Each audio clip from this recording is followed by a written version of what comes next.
Hello everyone and welcome back to tuition point. आज इस video में हम बाकायदा स्टार्ट करने वाले हैं हमारे सब्जेक्ट को जिसका नाम है इलेक्ट्रॉनिक डिवाइसेस एंड सर्किट। ठीक है। इंट्रोडक्शन वाले वीडियो में हम बता चुके हैं कि इस सब्जेक्ट में हम क्या क्या पढ़ेंगे।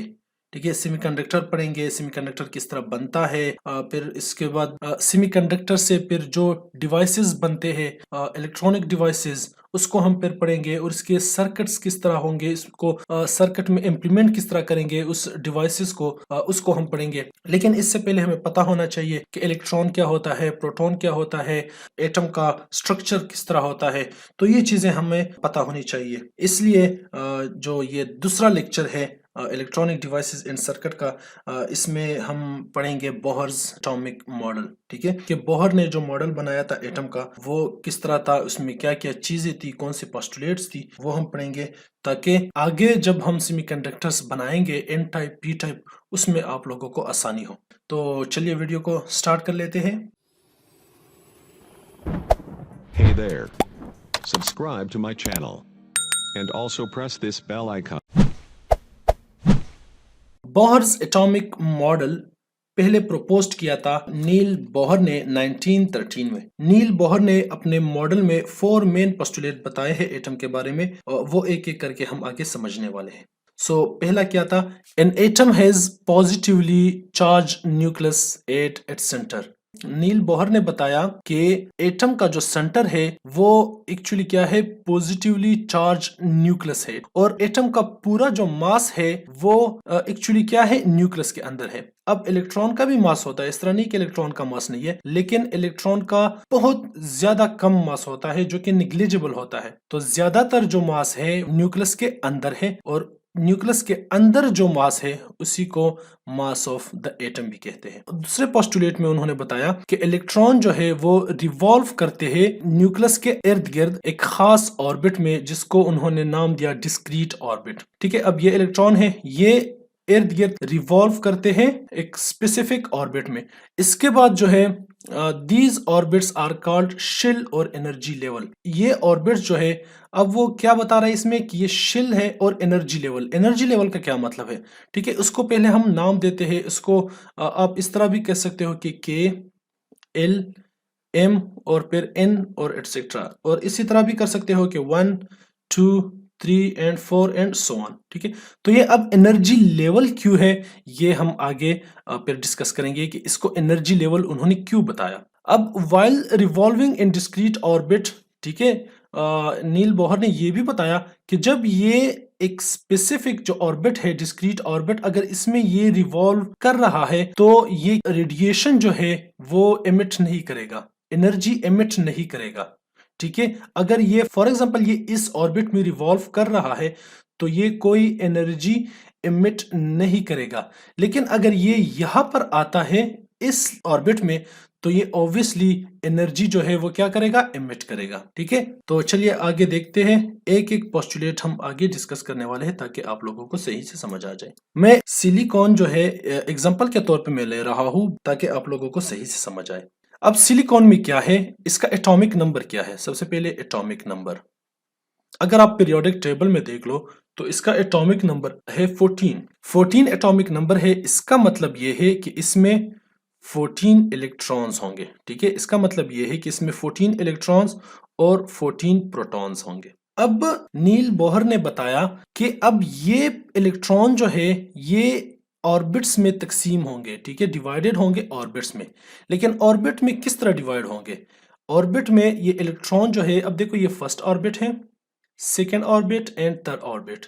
अब ये इलेक्ट्रॉन इस तरह तो नहीं होता कि ये 14 के 14 या फर्स्ट ऑर्बिट में रिवॉल्व कर रहे हो, या जो है 7 इधर 7 इधर, नहीं।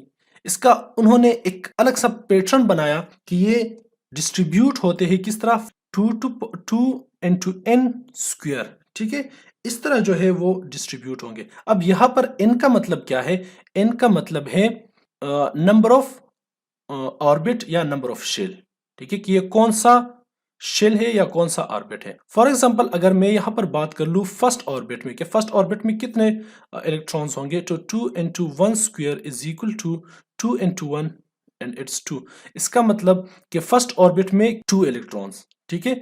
अब सेकेंड ऑर्बिट की अगर हम बात कर ले तो सेकेंड ऑर्बिट में 2 n की जगह हम पुट कर लेंगे 2 स्क्वायर, तो इससे बन जाएगा 2 इंटू 4 मीन्स 8। अब इसमें इसका मतलब क्या हुआ कि 8 इलेक्ट्रॉन्स होंगे सेकेंड ऑर्बिट में। ठीक है, तो कितने बन गए टोटल 10।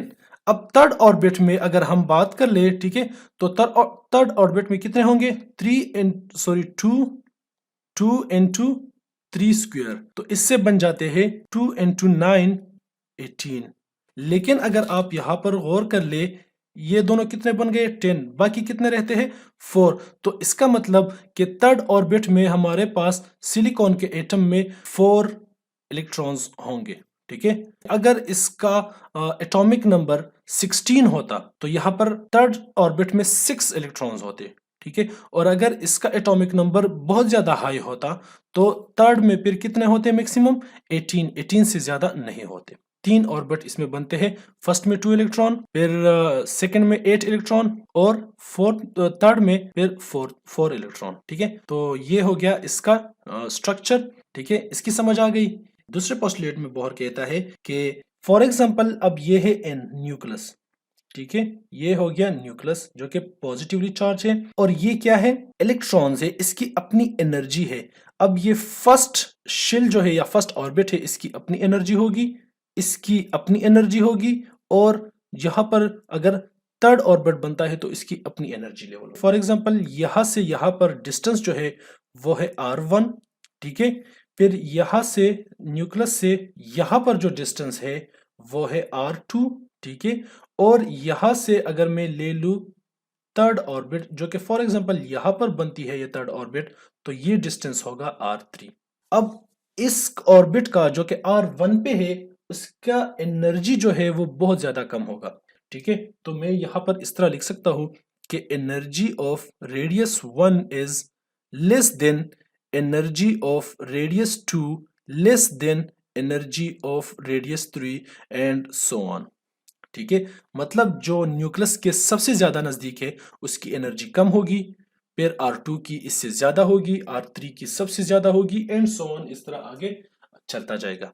ठीक है, इसको मैं एक और डायग्राम से भी आप लोगों को समझाता हूँ। फॉर एग्जांपल ये न्यूक्लियस है, ठीक है, और ये क्या है डिस्टेंस, ये R है। तो R जितना ज्यादा होता जाएगा उसकी एनर्जी लेवल जो है वो इंक्रीज होती जाएगी। ये एक सिंगल सिलिकॉन एटम का डायग्राम है। ठीक है, लेकिन चूंकि सिंगल सिलिकॉन एटम जो है बिल्कुल अवेलेबल ही नहीं होता, तो हम क्या करेंगे कि जब भी हमें एक्सपेरिमेंट परफॉर्म करते हैं या सिलिकॉन एटम हम लेते हैं तो वो क्या होता है सॉलिड फॉर्म में होता है, मतलब एक से ज्यादा सिलिकॉन उसमें होते हैं। क्योंकि यहाँ पर एटम ज्यादा है तो यहाँ पर क्या होगा एक सिंगल लाइन नहीं होगा, एक बैंड होगा। ठीक है, फर्स्ट एनर्जी इसको हम लेवल पर नहीं कहेंगे, बैंड कहेंगे, एनर्जी बैंड। ठीक है, क्योंकि वो यहां से यहां तक वेरी करेगा। एक एटम का फॉर एग्जांपल यहां पर है फर्स्ट एनर्जी लेवल, दूसरे एटम का यहां पर है, तीसरे का यहां पर, यहां पर, यहां पर, यहां पर। तो इसका एक बैंड होता है, फॉर एग्जांपल वो बैंड है यहां से यहां तक। ठीक है, फिर इसी तरह जब हम इसका डिस्टेंस थोड़ा और ज्यादा करते हैं तो सेकंड एनर्जी लेवल बन जाएगा, सेकंड एनर्जी बैंड बन जाएगा। ठीक है, और ये होगा यहां से यहां तक। फॉर एग्जांपल ये हम एज्यूम करते हैं, आगे जब आपको पी टाइप एन टाइप बताएंगे उसमें आप लोगों को सही से समझ आ जाएगा। ठीक है, इसकी समझ आ गई। ये हो गया एनर्जी लेवल या एनर्जी बैंड एक एटम का, जो कि बताया था नील बोहर ने।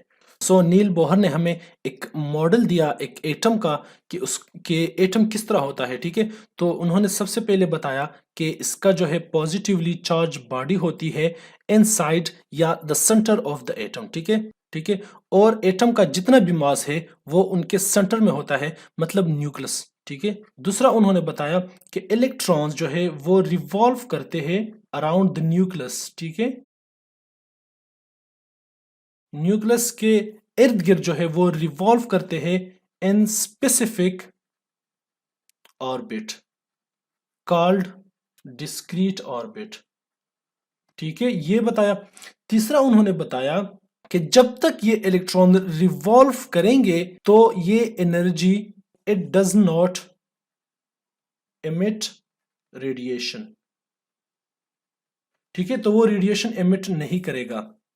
एक और उन्होंने बात की थी कि अगर हम इसको एक्सटर्नल, फॉर एग्जांपल ये अब देखो, ये एटम है, ये फर्स्ट ऑर्बिट है और ये क्या है, सेकंड ऑर्बिट है, ये न्यूक्लियस है।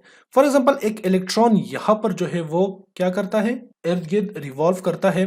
तो इसको अगर हम एक्सटर्नल फोर्स देंगे, एक्सटर्नल एनर्जी इसको देंगे, तो ये क्या होगा, यहां से चला जाएगा और इस ऑर्बिट में रिवॉल्व करेगा। ठीक है, और इसको अगर हम एक ज्यादा एनर्जी दे तो वो फिर तीसरे ऑर्बिट में चला जाता है, और वही एनर्जी जब खत्म हो जाए तो वो वापस इसकी जितनी एनर्जी होती है वो यहां से इस ऑर्बिट में और यहां से फिर इस ऑर्बिट में वापस आएगा। यहां तक अगर किसी को मसला है तो वो मुझे बिल्कुल बता सकता है। अगर मैं कुछ मिस कर गया हूं तो वो भी आप मुझे बता सकते हो।